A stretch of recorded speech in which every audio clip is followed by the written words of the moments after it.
안녕하십니까. 광주 MBC가 주관하는 제21대 비례대표 국회의원 선거 후보자 초청 토론에 저는 사회를 맡은 김낙권입니다. 이번 선거는 지난해 말 공직선거법 개정으로 인해 준연동형 비례대표제가 처음으로 도입되는 선거입니다. 그래서 어느 때보다 비례정당 투표에 대한 선거 열기가 뜨겁습니다. 오늘 비례대표 후보자 초청 토론을 보시면서 유권자 여러분께서는 어느 당에 투표하는 것이 자신의 정치적 의사를 잘 전달하는 것인지 꼼꼼히 따져보시기 바랍니다. 먼저 오늘 초청 토론회는 광주 MBC가 실시한 여론조사 결과 비례대표 투표 의향 정당의 득표 순위에서 1위에서부터 4위까지 정당을 초청했으며 각 당의 비례대표 5번 이내의 후보자들을 대상으로 했음을 알려드립니다. 오늘 토론의 좌석과 발언 순서는 사전 추첨을 통해서 결정됐음을 알려드립니다. 자, 그럼 토론에 참여한 정당과 후보들을 소개하도록 하겠습니다. 사전 추첨 순서에 따라서 먼저 기호 6번 정의당 강은미 후보입니다. 안녕하십니까. 기호 6번 정의당 비례대표 후보 강은미입니다. 네, 다음은 기호 5번 더불어시민당 김경만 후보입니다. 안녕하십니까. 기호 5번 더불어시민당 김경만 후보입니다. 네, 이어서 기호 3번 민생당 이내훈 후보입니다. 안녕하십니까. 3번 민생당 비례대표 이내훈입니다. 네, 마지막으로 기호 12번 열린민주당 최광욱 후보입니다. 안녕하십니까. 기호 12번 열린민주당 최강욱입니다. 네, 토론에 앞서 진행 방식과 주의사항 알려드리겠습니다. 오늘 토론은 발언 시간이 제한됩니다. 후보자가 발언을 시작한 때를 기준으로 하며 발언이 길어질 경우에는 사회자가 제재토록 하겠습니다. 먼저 각 당을 대표하는 후보들의 모두 발언, 시작 발언 들어보도록 하겠습니다. 각 정당에 대한 소개, 그리고 비례대표 후보자 의 소개를 중심으로 발언해 주시기 바랍니다. 정해진 순서에 따라서 정의당 강은미 후보부터 말씀해 주십시오. 발언 시간은 2분 드리겠습니다. 안녕하십니까. 기호 6번 정의당 비례대표 후보 강은미입니다. 먼저 코로나19로 참으로 답답하고 힘든 시간을 보내고 계시는 시도민 여러분, 힘내십시오. 벌써 3개월 가까이 방역과 치료에 애쓰고 계시는 의료인들과 관계공무원, 자원봉사자 여러분, 진심으로 감사합니다. 존경하는 광주 전남 시도민 여러분, 올해는 5.18 민주화운동 40주년입니다. 정의당은 5.18 영령들의 뜻을 이어 민주, 인권, 평화의 가치를 앞장서서 실현하겠습니다. 올해는 또한 전태일 열사 50주년이 되는 해입니다. 정의당은 노동 열사들의 뜻을 이어 노동이 당당한 대한민국을 만들겠습니다. 촛불항쟁을 통해 이루고자 했던 적폐청산과 정치개혁, 검찰개혁, 사회적 경제적 불평등 해소를 위해 국민과 함께 끝까지 원칙을 지키며 싸울 것입니다. 존경하는 광주 전남 시도민 여러분, 우리 국민들은 지난 20년 동안 두 번의 경제 위기와 두 번의 감염병 위기를 슬기롭게 헤쳐왔습니다. 그러나 재난과 위기는 모두에게 닥치지만 항상 가난하고 소외된 사람들이 더 큰 고통과 어려움을 겪어왔습니다. 당장 하루하루가 버티기 힘든 중소상공인과 노동자들이 IMF 때처럼 폐업하거나 해고자가 되어 주저앉지 않도록 먼저 지원하겠습니다. 정의당은 역대 최고라고 부르는 이번 코로나 위기를 반드시 국민과 함께 극복해낼 것을 약속드립니다. 감사합니다. 네, 시간이 좀 더 남았는데 다 쓰셨네요. 이어서 더불어시민당 김경만 후보 말씀해 주십시오. 역시 발언 시간 2분입니다. 안녕하십니까. 기호 5번 더불어시민당 김경만 후보입니다. 80년 광주민주화운동의 현장을 생생하게 지켜본 당시 사례지우고 3학년이었던 제게 민주화운동의 성지이자 평화 인권의 도시 자랑스러운 이곳 광주에서 광주 시민과 전남도민 여러분께 인사를 드릴 수 있는 기회를 갖게 된 것을 진심으로 감사드립니다. 더불어시민당은 집권여당인 더불어민주당이 그동안 국회 진출에 어려움을 겪던 소수 정당과 시민단체가 힘을 합쳐 만든 비례 정당입니다. 장애를 희망으로 극복하신 여성의 상징인 최혜영 후보님, 20여 년 오직 중소상인과 자영업자의 권익을 대변해온 이동주 후보님, 문재인 정부 첫 대장 승진자로 한미연합사 부사령관을 지낸 안보 전문가 김병주 후보님, 고 김대중 대통령의 삼남이자 민화협 대표 상임의장으로서 한반도 평화와 통일의 전도사 역할을 해온 김홍걸 후보님 등 문재인 대통령의 집권 후보한기를 함께할 직능 대표 30여 명이 참여하는 대표적인 비례 정당입니다.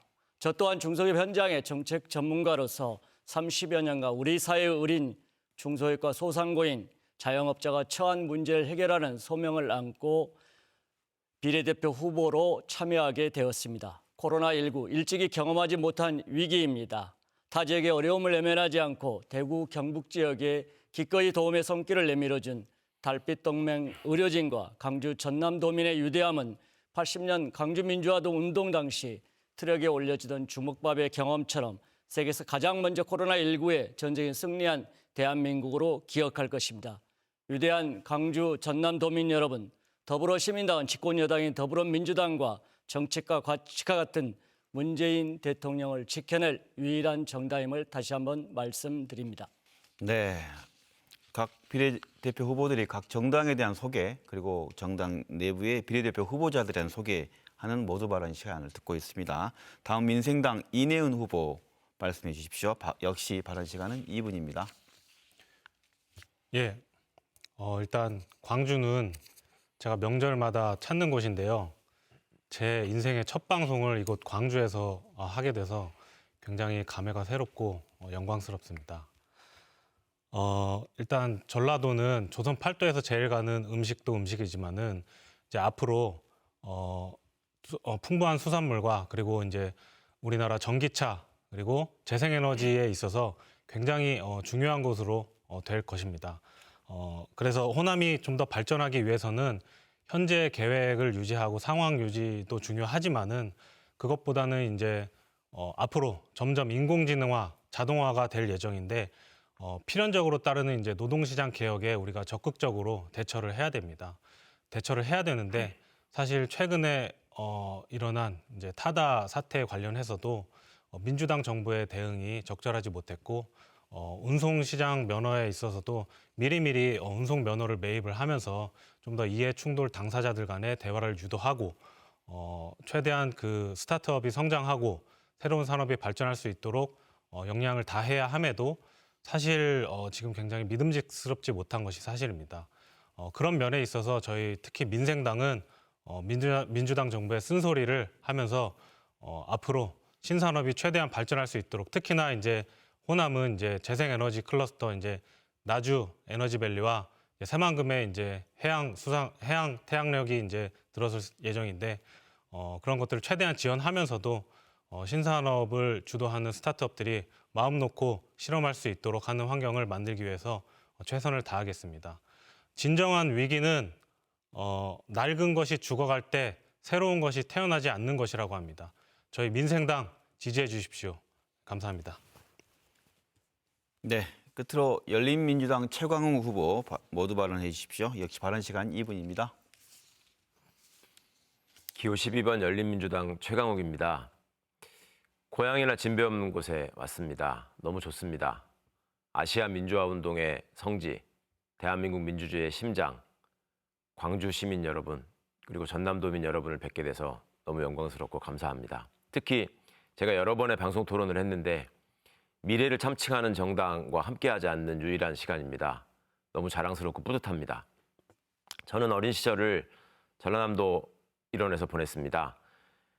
순천시 저전동 동해동에서 자라다가 태백산맥의 무대였던 보성군 조성면에서 국민학교에 입학했습니다. 여수시 종화동에 살면서 여수중앙국민학교를 다녔습니다. 그 시절의 기억이 늘 제가 어렵고 힘들 때마다 따뜻한 추억으로 저를 일깨워줬습니다. 이제 시민 여러분, 도민 여러분께서 저를 이 자리에 불러주셨습니다.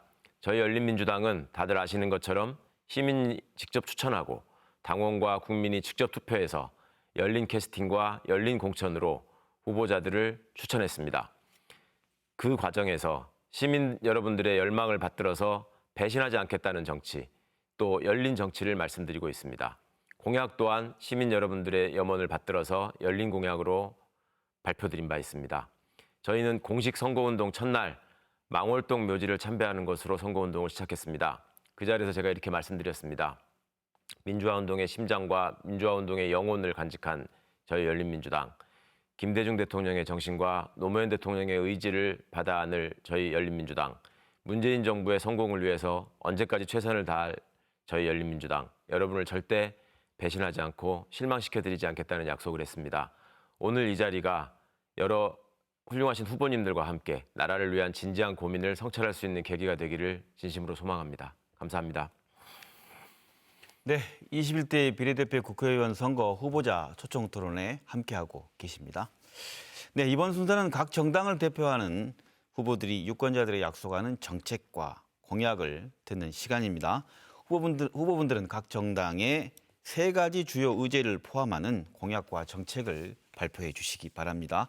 정해진 순서에 따라서 먼저 더불어시민당 김경만 후보부터 공약 발표 시간 2분 드리겠습니다.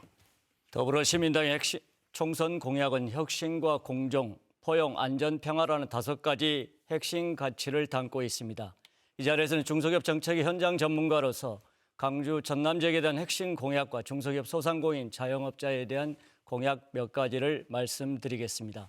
먼저 17개 강주형 일자리 연계 사업을 적극 발굴하고 강주형 일자리 자동차 공장 건립 계획이 차질 없이 추진될 수 있도록 지자체 및 지역 국회의원들과 힘과 지혜를 모으겠습니다. 강주시내 AI 산업에서 그리고 전남은 생명산업에서 지역경제 희망과 비전을 만들어가고 있습니다. 또한 온 하청기업 간 불법 하도급 문제와 대중소기업 간 기술 탈취 문제를 근절하겠습니다. 이를 통해 대기업과 중소기업, 가맹본부와 가맹점, 대리점과 본사 간의 공정하고 건강한 경제 생태계를 조성하겠습니다. 국회 계류 중인 유통산업발전법의 조속한 통과를 통해서 코로나19로 어려움을 겪고 있는 골목 상권이 살아나도록 하겠습니다. 마지막으로 청년과 여성, 어르신 등 사회 취약계층에 대한 주거와 육아 등 공공 부분의 지원을 강화함으로써 민생 활력과 사회 안전망 마련에 최선을 다하겠습니다. 또한 강주 민주화 정신을 헌법 전문에 수록할 수 있도록 노력하고 강주의 정신을 훼손하는 어떠한 행위에도 단호히 대응하겠습니다. 더불어 시민당은 문재인 정부가 코로나19로 인한 경제 위기를 반드시 극복하고 후반기 국정 운영을 성공적으로 안수할 수 있도록 모든 정책 역량을 집중하겠습니다. 네, 각 당의 정책과 공약에 대해 듣고 있습니다. 다음 민생당 이내훈 후보 역시 2분대로 말씀해 주십시오. 예, 저희 민생당은 민생을 가장 우선시하는 정당입니다. 일단 제가 비례대표가 된 것만 해도 그렇고요. 저는 고졸에 많아갑니다. 사실 굉장히 갑질도 많이 겪었고 이제 그 갑질에 대한 이제 해결책으로서 표준계약서 같은 것들을 제안을 하면서 정책 활동을 시작했습니다.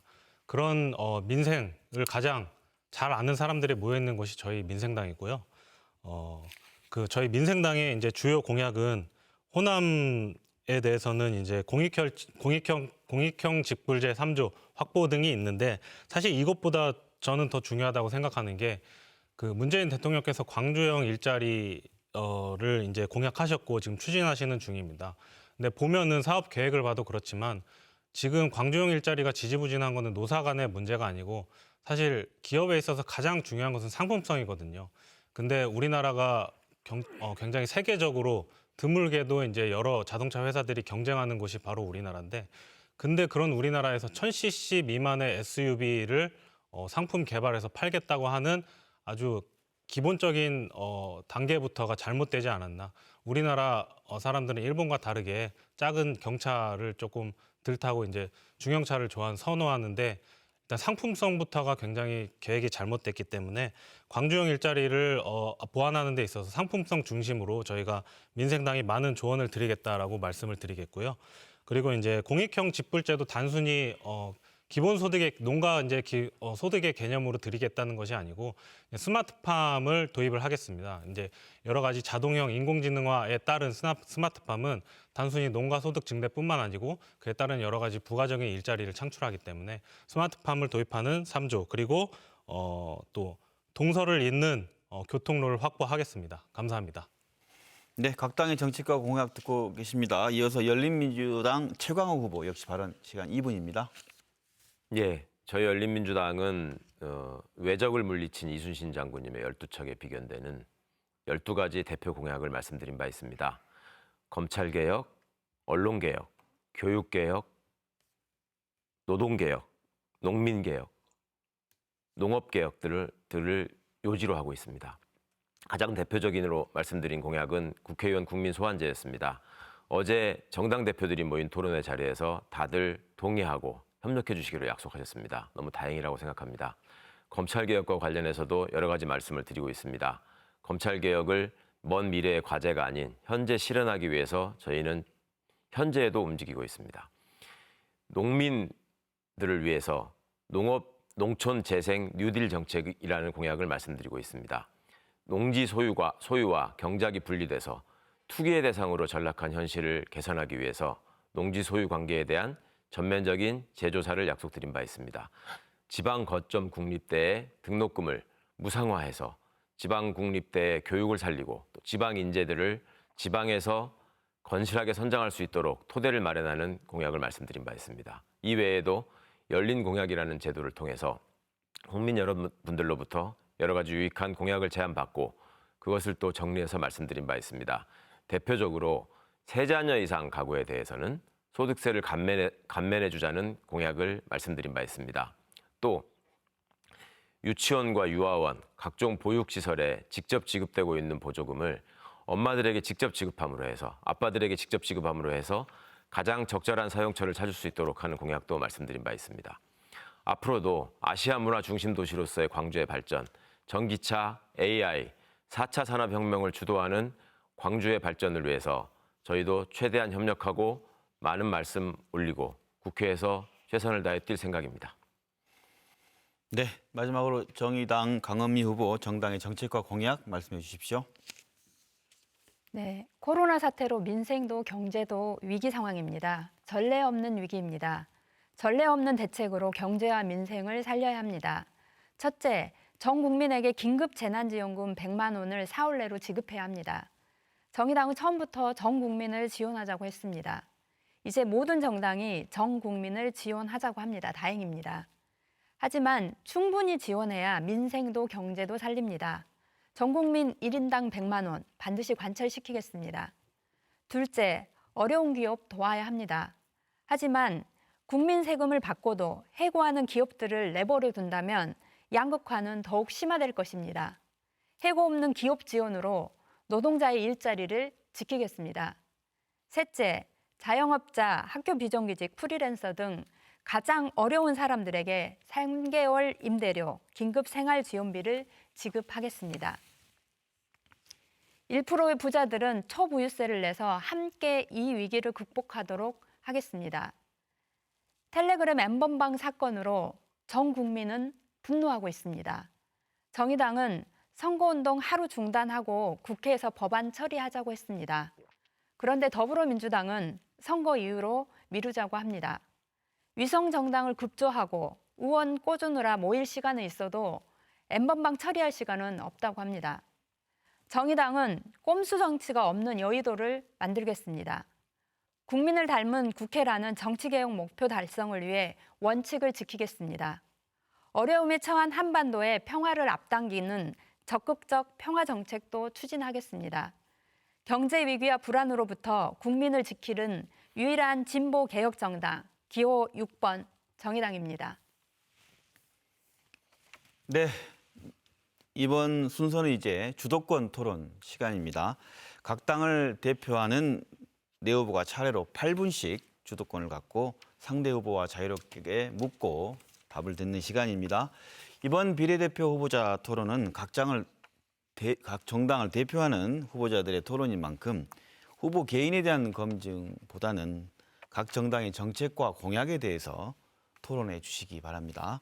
단 질문과 답변 시간이 1분 이상 되지 않도록 해주시고요. 특정 후보에게만 집중되지 않도록 두 후보 이상에게 질문해 주시기 바랍니다. 또 상대 후보에 대한 인신공격성 발언이나 비방에 대해서는 제가 제재토록 하겠습니다.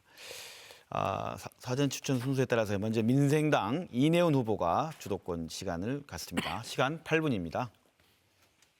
예, 더불어시민당에 질문 드리겠습니다. 이번에 공약집에 정강정책 첫 번째가 벤처 강국입니다. 근데 공약에 보면 2023년까지 택시 그리고 택배, 택시 상용화 계획이 있는데 현대자동차와 우버는 2028년까지 상용화를 하겠다고 했거든요. 그거를 4년이나 앞당기겠다는 것도 참 어처구니 없다고 생각을 했지만은 그렇다면은 지금 사실상 그 타다 문제에 있어서 검찰에서 국토부에 2번이나 질의를 했음에도 답변을 미뤄가지고 결국엔 타다와 택시 조합이 싸우게 만들어가지고 지금 타다를 죽이게 된 상황인데요. 그러면 택시 면허는 앞으로 어떻게 해야 된다고 생각하십니까? 질문입니다. 상당히 세밀한 디테일한 질문이신데요. 말씀하신 대로 타다와 우리 택시 관련 단체 간의 이러한 부분의 갈등의 부분에 대해서는 상당히 안타깝게 생각을 합니다. 우리 사회가 사회적 갈등 기구를 통해서 많은 부분들을 논의했고 그렇습니다만은 실제적으로 양 당사자가 조금씩 양보해서 우리 사회의 여러 가지 효과들을 극대화할 수 있는 방향으로 나아가야 되는데 그렇지 못했다는 부분에 대해서 상당히 안타깝게 생각하고요. 택시 면허에 대한 어떤 구체적인 방법 이런 부분들은 제 전문 분야가 아닙니다만은 질문하신 대로 우리 사회의 여러 가지 효용을 극대화하고 경제적 가치를 극대화하고 규제를 완화할 수 있는 방안에서 적극적인 방안을 강구해야 될 것으로 생각합니다. 네, 택시 면허에 대해서는 정부에서 민간에 이제 개방을 해가지고 민간이 매입할 수 있게 하게끔 하겠다고 발표를 했는데 모르고 계신 것 같습니다. 넘어가겠습니다. 그리고 정의당에 묻겠습니다.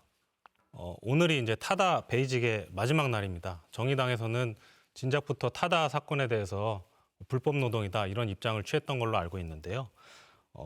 이제 타다 노동자들은 어디로 가야 되는 것입니까? 네. 이제 전체적으로 실은 이제 택시 노동자들 아시겠지만 실제 택시 노동자들이 하루에 10시간을 넘게 일하지만 최저임금도 못 받는 정도로 굉장히 열악한 상황입니다. 그런데 이제 어떤 새로운 수요가 생길 때 기존에 있는 노동자들에 대해서는 어떻게 할 것인지 충분히 합의나 이런 것들을 통해서 어떤 방안을 찾아야 된다고 생각하고요. 그런 면에서 이제 타다 노동자도 실제로 시민들이 이용하기에는 편할지 모르지만 그들의 이야기를 뉴스에서 봤을 때 실제로 별점 몇 개로 해서 바로 문자로 해고되고 이런 상황들입니다. 그래서 이런 문제와 관련해서도 실제로 그들의 노동 3권이 보호될 수 있도록 방안을 좀 찾아봐야 된다고 생각합니다. 네, 그 타다에 대한 뭔가 이해를 잘못하고 계신데, 그러니까 타다는 산악금제를 없앨 수 있는 롤모델을 만든 모델이거든요. 중앙집중형 플랫폼을 방식을 통해서. 알고 있습니다. 하지만 네네. 그럼에도 불구하고 실제로 그들의 노동 평가를 별점 방식으로 하고 실제로 그 별점을 잘못 받으면 그럼 바로 해고하는 등의 문제가 있어서 실제로 이 노동자들이 오히려 택시 노동자들보다 훨씬 그 노동 조건이 열악하다는 문제들이 제기되고 있었습니다. 네, 일부 동의합니다. 네. 그게 왜냐하면 대리운전이나 그런 타다 기사분들도 그걸 사실 지금 스타트업 단계에서는 장기적인 일자리로 보고 일하시는 분들이 많지는 않기 때문에 그런데 참고로 말씀드리자면 저는 평점 4.68의 타다 기사입니다. 네, 말씀드리고 다음에 더불어시민당에 말씀드리겠습니다. 열린민주당 아닌가요? 죄송합니다. 이게 민주당의 적자가 누군지 제가 계속 헷갈려가지고 그렇습니다. 적자가 누군지 좀 밝혀주시기 바랍니다. 이제 사실상 준연동형 비례대표제에 가장 혜택을 많이 받는 정당인데요. 왜냐하면은 민주당에서 만약에 꼼수 비례 위성 정당을 만들지 않았다면은 당연히 민주당 지지자들은 표가 이쪽으로 몰렸겠죠. 하지만 민주당이 꼼수 위성 정당을 만들면서 똑같이 민주당에서 다른 분들이 떨어져 나옴으로 인해서 정당을 하나 더 만들었고 지금 민주당이 3개로 쪼개진 상황입니다. 이게 참 저희가 저희 당의 손학규 대표께서 단식하면서 준연동형 비례대표제, 그때는 연동형 비례대표제였죠. 연동형 비례대표제를 어렵게 다시 촛불을 살려서 이끌어내서 4+1을 통해서 통과를 시켰는데 그 연동형 비례대표제의 취지가 지금 굉장히 많이 무색하게 된 것 같습니다. 그래서 질문을 드리자면은 준연동형 비례대표제는 사실 이번 21대 총선에서만 적용되지 않습니까? 근데 그러면은 연비제를 폐기해야 된다고 생각하십니까? 아니면 100% 연비제로 가야 된다고 생각하십니까? 연동형 비례대표제에 대해서 앞서 주신 말씀부터 좀 설명을 드려야 될 것 같습니다. 잘 아시는 것처럼 연동형 비례대표제를 마지막까지 반대하다가 연동형 비례대표제의 법률적 허점을 이용해서 꼼수를 부린 최초의 정당은 미래통합당이고 그렇게 해서 만들어진 당이 미래한국당이었습니다. 후보자께서도 잘 알고 계실 거라고 생각합니다.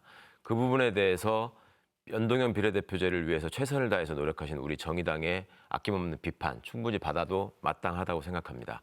그 꼼수 때문에 미래를 참칭하면서 과거로 돌아가고자 하는 수구 세력의 의석을 최소화하기 위해서 만들어진 정당들이 지금 더불어시민당과 열린민주당이라고 알고 있습니다. 저희들이 세 쪽으로 갈라졌다고 말씀하십니다. 보기에는 세 쪽으로 갈라진 걸로 보이실지 모르겠습니다. 그렇지만 세 당이 지향하는 바는 다 똑같습니다. 제가 강줄기가 모두 모여서 큰 바다로 흐르듯이 더 큰 하나가 되기 위해서 노력하는 민주개혁 진영의 지평을 넓히겠다고 늘 말씀드려온 바 있습니다. 그 길에 늘 함께할 것이고 국회가 개원되면 여기 계시는 정의당이나 민생당 후보님도 역시 민주주의와 개혁의 전진을 위해서 함께해 주실 거라고 믿고 있습니다. 연동형 비례대표제는 문재인 정부의 공약이었을 뿐만 아니라 그 설계 과정에서 많은 논의가 있었던 제도입니다. 이번에 이런 꼼수를 허용하지 못하도록 이 선거법 또 선거제도는 반드시 바뀌어야 합니다. 그리고 연동형 비례대표와 관련해서 권역별 비례대표제 또 석패율과 관련해서도 이번 선거의 경험을 바탕으로 정밀한 공약 설계 또 정밀한 제도 설계를 통해서 어떤 것이 가장 민의를 확실하게 대변할 수 있는 것이고 민의를 배신하지 않는 제도가 될 것인지 저희는 재설계를 통해서 만들 수 있다고 생각합니다. 꼼수를 허용하지 못하게 하는 제도라면 예를 들면 어떤 게 있을까요? 가장 대표적으로 비례대표 정당의 위성 정당을 설립하지 못하게 하는 게 있을 수 있겠고요.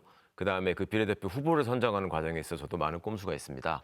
지금 여기 앉아 계시는 후보님들도 본인이 갖고 계시는 순번이 있는데 그 순번을 어떻게 받으셨는지 정확히 알지 못하실 겁니다. 이렇게 당 지도부 마음대로 하는 순번, 그다음에 칸막이가 필요하다면 그 칸막이는 왜 필요한 것인지, 비례대표 후보를 선정하는 절차는 어떻게 되어야 하고 그것이 연동형 비례대표와 어떻게 연계되어야 하는지 이런 것들은 앞으로 국회에서 머리를 맞대고 많은 논의와 토의가 필요한 부분이라고 생각합니다. 예, 알겠습니다. 제가 이해하는 광주 정신은 그러니까 이게 비록 이 행동에 결과가 나올지 않을지라도 옳은 것을 따르는 것으로 알고 있습니다. 하지만은 사실 이번 연비제 사태 관련해서 미래통합당이 꼼수를 썼기 때문에 우리도 꼼수를 쓰겠다라는 민주당의 주장에 대해서는 저는 아직도 잘 이해를 하지 못하겠고 그 틈을 타고 이제 새로 창당을 한 열린민주당의 뜻도 저는 아직 이해가 잘 안 됩니다. 네, 시간이 다 됐습니다. 각 당의 공약과 정책을 토론하는 후보자 주도권 토론 시간 이어가고 있습니다. 다음은 열린민주당 최광욱 후보에게 주도권 토론 시간 8분 드리겠습니다. 예, 8분이라는 시간이 세 당 후보자님들의 의견을 듣기에 충분한 시간인 것 같습니다. 그래서 여쭤보겠습니다. 저희가 검찰개혁도 앞장서서 외치고 있지만 검찰개혁과 언론개혁이 절대 분리될 수 없는 과제라는 것을 말씀드리고 있습니다. 최근에 MBC의 특종 보도로 드러난 검찰과 언론의 유착, 그것을 통해서 선거 결과를 왜곡하려는 시도, 이것들이 지금 발각되지 않았습니까? 언론개혁과 관련해서 저희가 주요 공약으로 언론사에 대한 징벌적 손해배상 제도를 말씀드리고 있습니다. 검찰개혁과 언론개혁의 필요성, 특히 언론에 대한 징벌적 손해배상 제도의 필요성에 대해서 어떻게 생각하시는지 정의당 후보님부터 차례대로 답을 주시면 감사하겠습니다. 네. 검찰개혁, 언론개혁 정말 이제 중요하다고 생각하고요. 정의당도 줄기차게 검찰개혁과 언론개혁을 주장하고 있습니다. 언론개혁과 관련해서는 실제 이제 언론 사주를 어떻게 선정하고 그리고 거기 안에 정치권의 입김이 들어가지 않도록 하는 방식을 어떻게 할 것인지 이런 것도 굉장히 중요한 것 같고 그리고 어쨌든 이 이 MBC, KBS, SBS 이렇게 그 지상파 3사가 가지고 있는 중요한 역할들이 있는데 이제 종편이 들어서면서 종편한테 주는 룰과 이 언론 3사한테 주는 룰이 다르면서 실제로 이제 광고를 비롯해서 굉장히 언론 3사가 그 어려움을 많이 갖고 있는데 이런 그 종편에 대해서 제대로 된 규정들을 지키게 하고 그리고 그 규정들이 지키지 않을 때 실제로 뭐 아웃제를 한다든지 이런 것들이 정확히 필요한 것 같습니다. 그리고 말씀하신 것처럼 징벌적 손해배상제와 관련해서도 좋은 제안이라고 생각하고 이제 이후에 국회에 들어가면 언론 개혁을 위해서 함께 힘을 합쳐서 제대로 된 언론의 역할을 할 수 있도록 좀 해야 될 것 같습니다. 감사합니다. 네. 더불어시민당 후보님께 여쭙겠습니다. 검찰 개혁과 언론 개혁 그리고 우리 사회의 여러 가지 어두운 부분에 대한 개선과 개혁 과제는 분명히 필요하다고 생각합니다. 문제는 이것들을 어떻게 이루어내고 실행하는 방법이지 않을까 생각합니다. 국회라는 곳이 우리의 뜻과 이상이 참 중요합니다마는 이것들을 어떻게 입법화하고 제도화하는 것은 원내 교섭단체와 다수당의 또 일정 부분을 가져가야만이 이런 부분들을 열매를 맺고 또 꾸려낼 수 있다라고 생각합니다.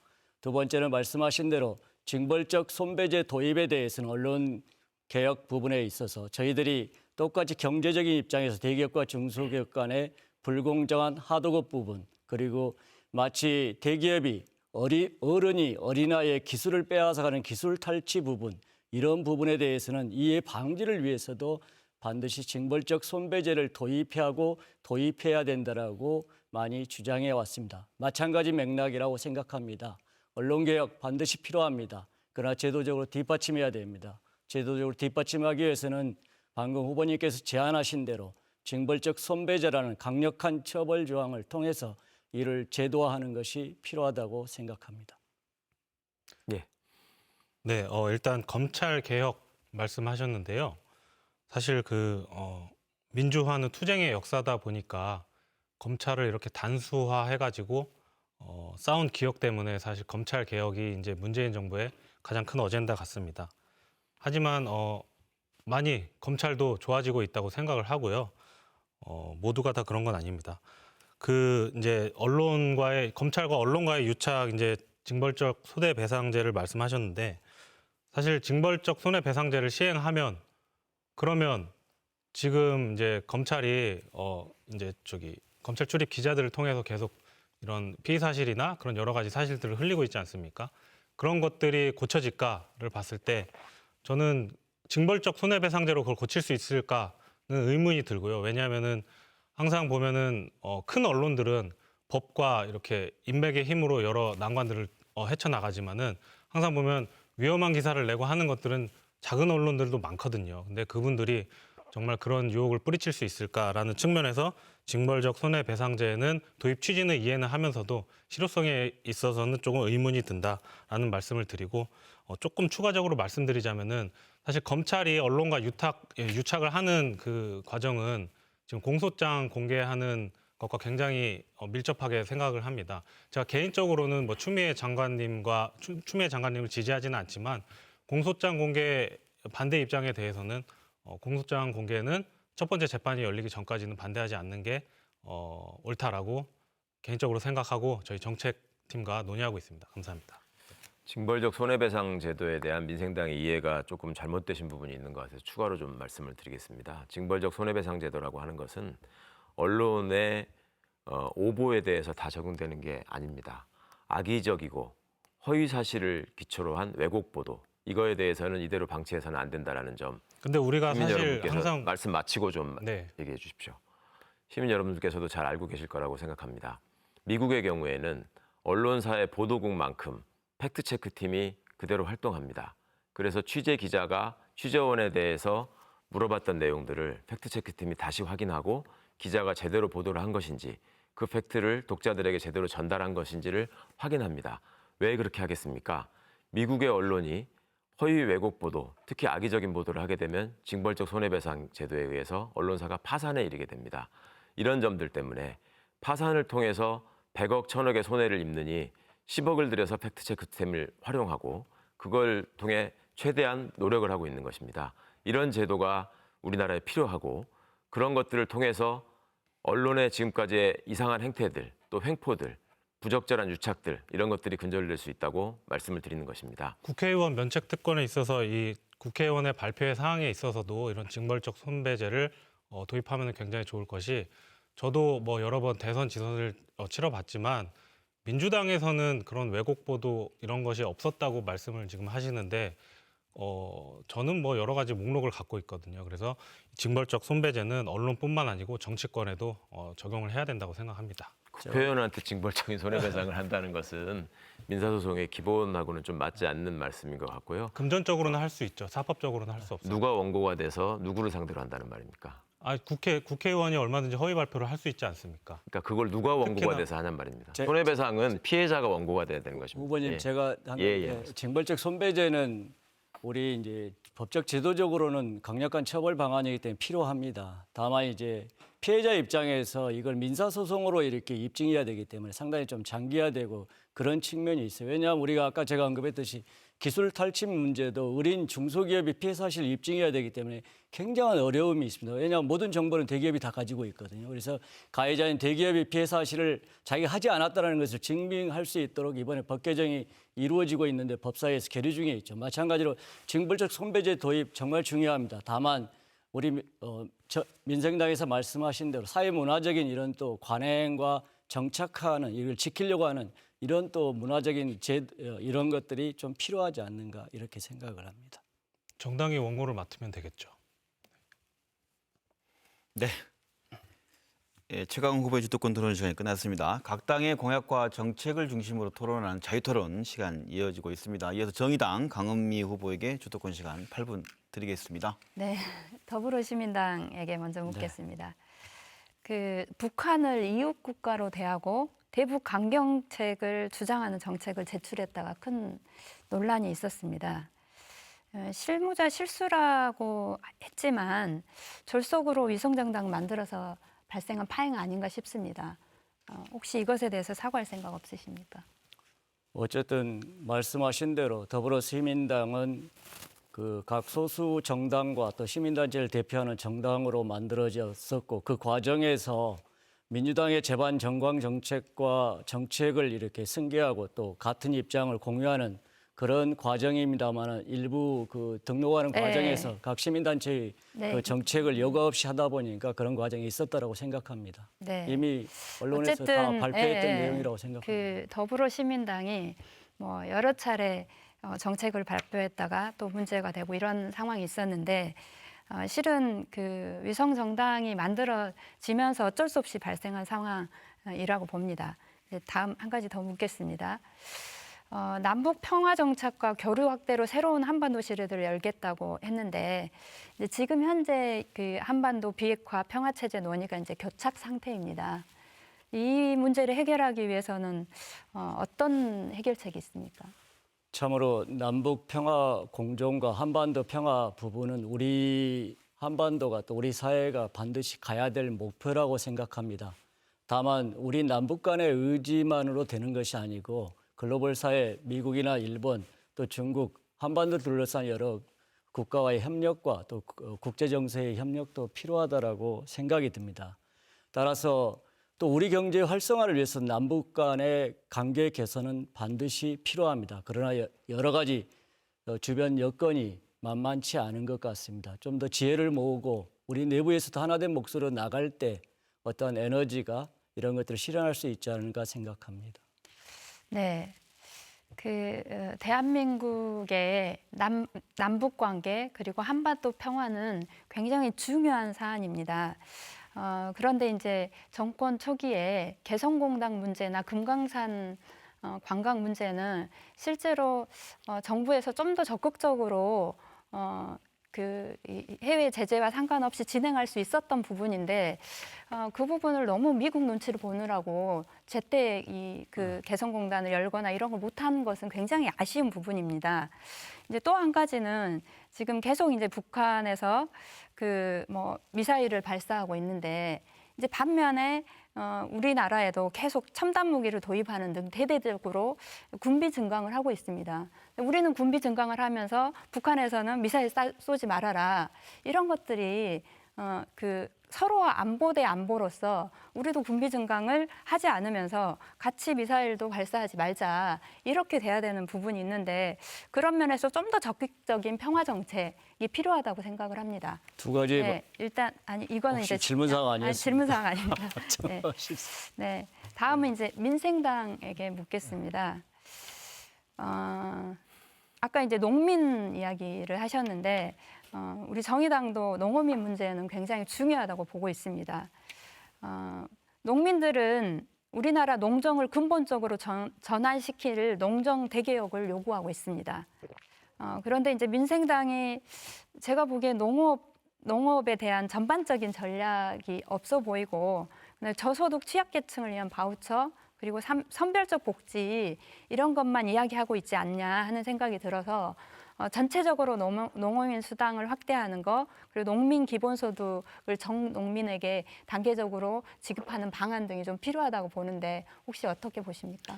예, 그 저희 정책 공약집에 나와 있는 부분들은 사실 지금 수도권과 이제 농지의 계속 소득 격차가 커지고 있고 특히 문화적인 인프라 이용에 있어서 삶이 많이 달라지고 있기 때문에 그런 여러 가지 지원을 많이 해줘야 된다라고 정책 공약이 기본적으로 했던 거고요.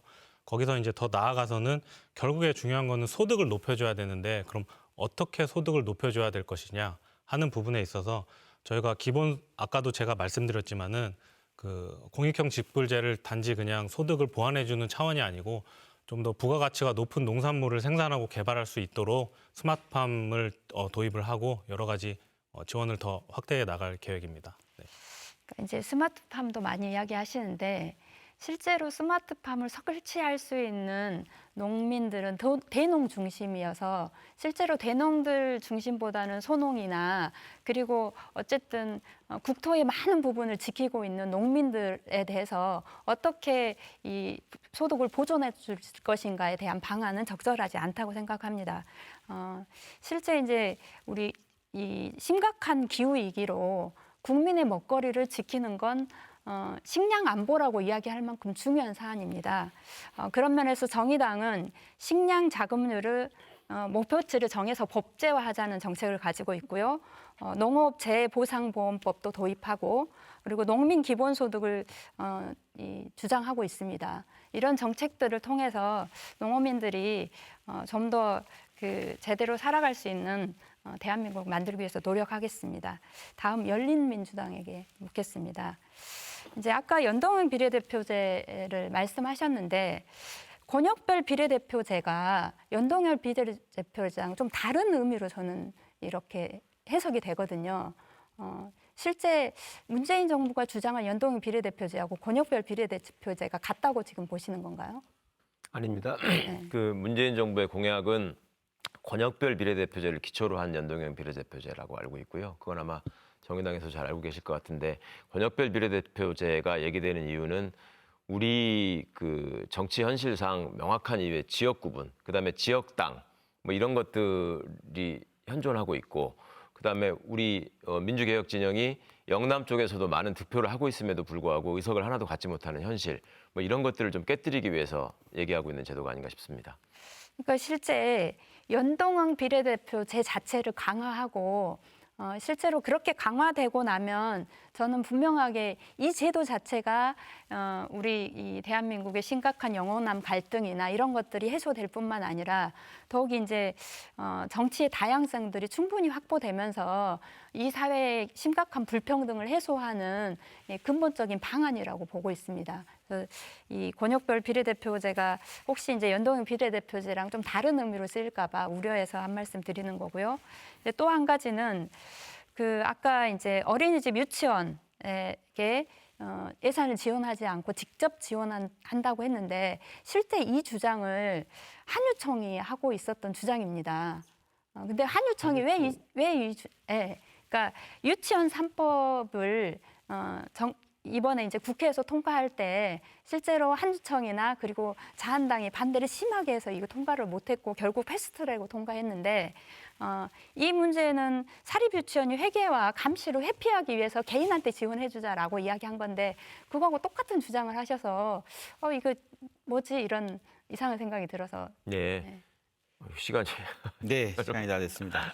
네, 끝으로 더불어시민당 김경만 후보에게 주도권 드립니다. 시간 역시 8분입니다. 먼저 제가 질문하기에 앞서서 마치 그 답변할 틈이 없어가지고 몇 가지 네. 사항에 대해서 말씀을 드리고 질문을 하도록 하겠습니다. 앞서 민주당이 세 개로 쪼개진 당이 아니냐, 더불어시민당, 더불어민주당 그리고 또 하나의 당을 염두에 두고 말씀하신 것 같은데 이해찬 당대표께서도 분명하게 말씀하셨고 모든 민주당원들한테 메시지를 전한 걸로 알고 있습니다. 더불어시민당과 더불어민주당은 한 형제당이고 나머지 당은 민주당을 참칭한 당이라고 마치 그렇게까지 표현했습니다마는 어쨌든 세 개로 쪼개진 당이 아니다라는 것만은 분명하게 말씀을 드리겠습니다. 두 번째, 꼼수 유성정당이라고 이야기를 하셨습니다. 물론 이렇게 지적할 수도 있을 것 같습니다. 다만 아시다시피 비례대표제는 각 분야의 전문가와 상징성 있는 인물 그리고 사회적 약자를 위한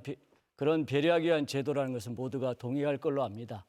또 이 미래통합당이 비례유성정당을 만들어서 국회 다수당이 되고 또 국회의장을 독점하고 상임위원장을 독점함으로써 하반기 여러 가지 국정 운영을 여러 가지 이렇게 발목을 잡을 수 있는 소지가 많았기 때문에 불가피하게 택했던 제도가 아닌가 이렇게 생각을 하고 있습니다.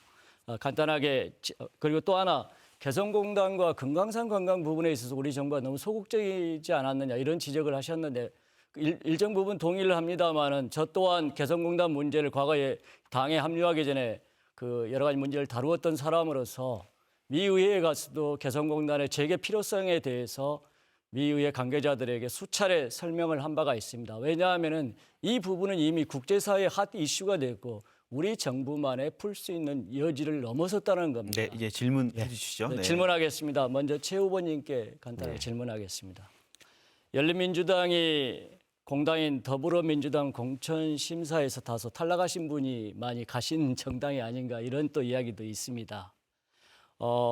문재인 대통령에게 누를 끼치지 않겠다고 하면서 또 가신 분도 계시고 또 이제 와서 또 비례대표 정당에 참여하고 당선되면 복당이라든지 당대당 통합을 하겠다는 이야기도 있습니다. 반면에 더불어민주당에서는 대부분의 의견이 이에 대해서 좀 부정적인 생각을 갖고 계신 것 같습니다. 이러한 주장에 대해서 어떻게 생각하시는지요?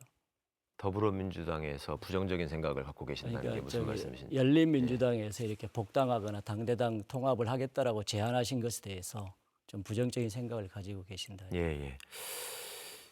유권자 여러분 잘 그동안에 그 열린민주당과 더불어시민당의 관계에 대해서 많이들 궁금해하셨고 여러 얘기를 들으셨을 겁니다. 일관된 현상이 있습니다.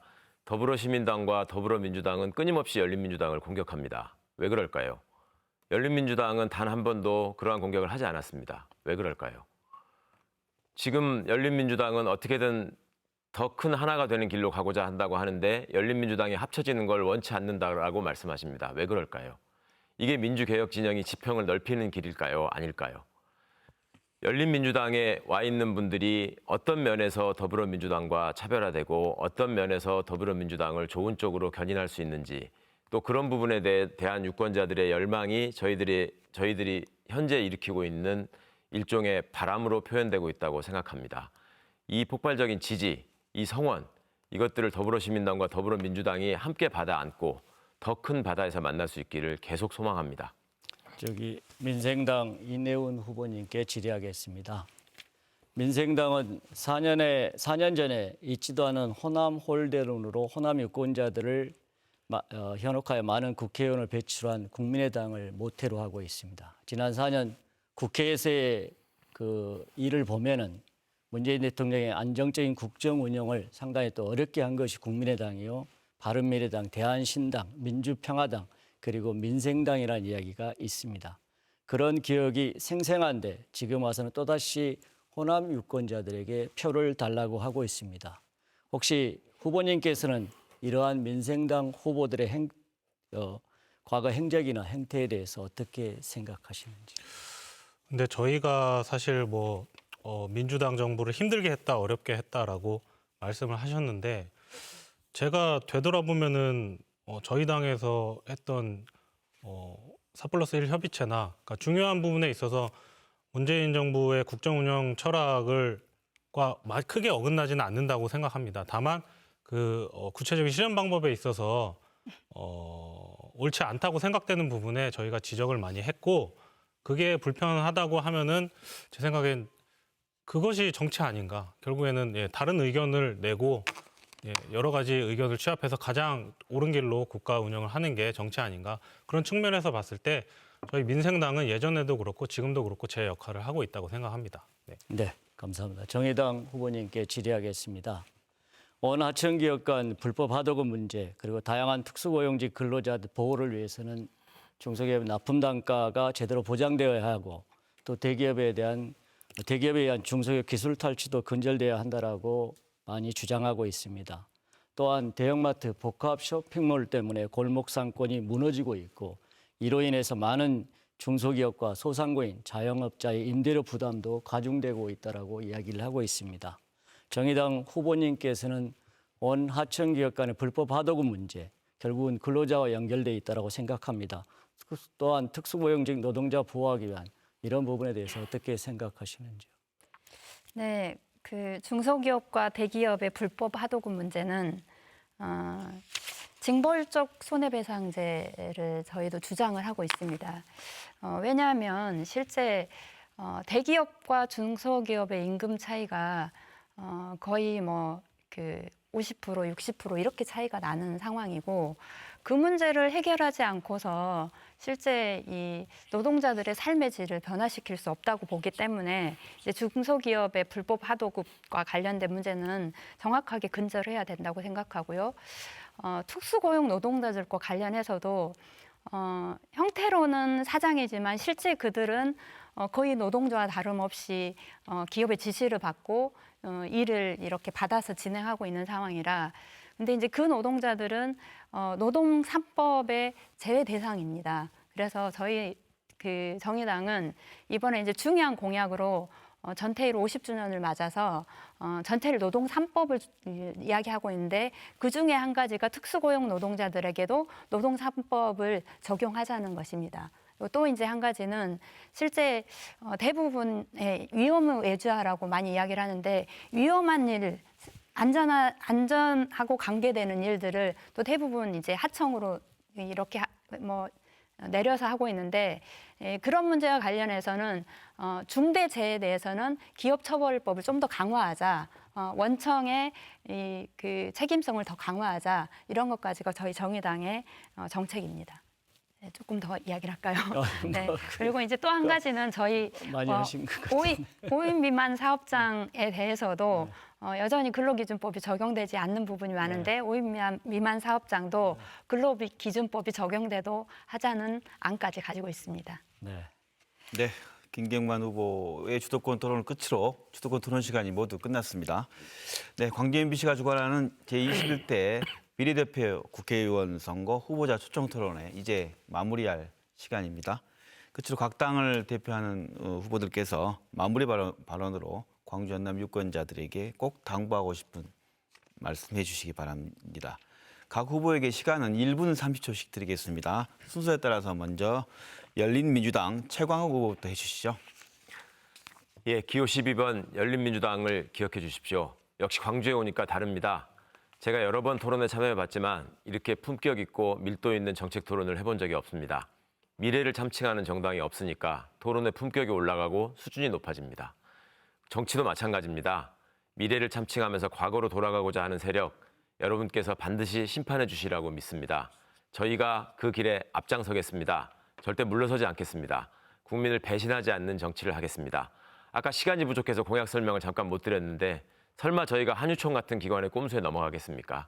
그 예방하는 장치까지 철저하게 마련하고 저희가 미처 시간이 부족해서 준비하지 못한 공약이 있다면 더 밀도 있게 깊은 토론을 통해서 또 국민 여러분들과의 교감을 통해서 더 발전시켜 나가고 꼭 실현시킬 수 있도록 하겠습니다. 대한민국은 지금 역사적인 기로에 서 있습니다. 선진국의 문턱에 서서 코로나19 사태를 성공적으로 마무리하고도 경제 위기를 극복해야 되는 과제가 있습니다. 그 과정에서 압도적인 여당의 힘이 필요합니다. 압도적인 민주개혁 진영의 의석이 필요합니다. 여러분들께서 무엇보다 누구보다도 잘 알고 계시리라고 믿습니다.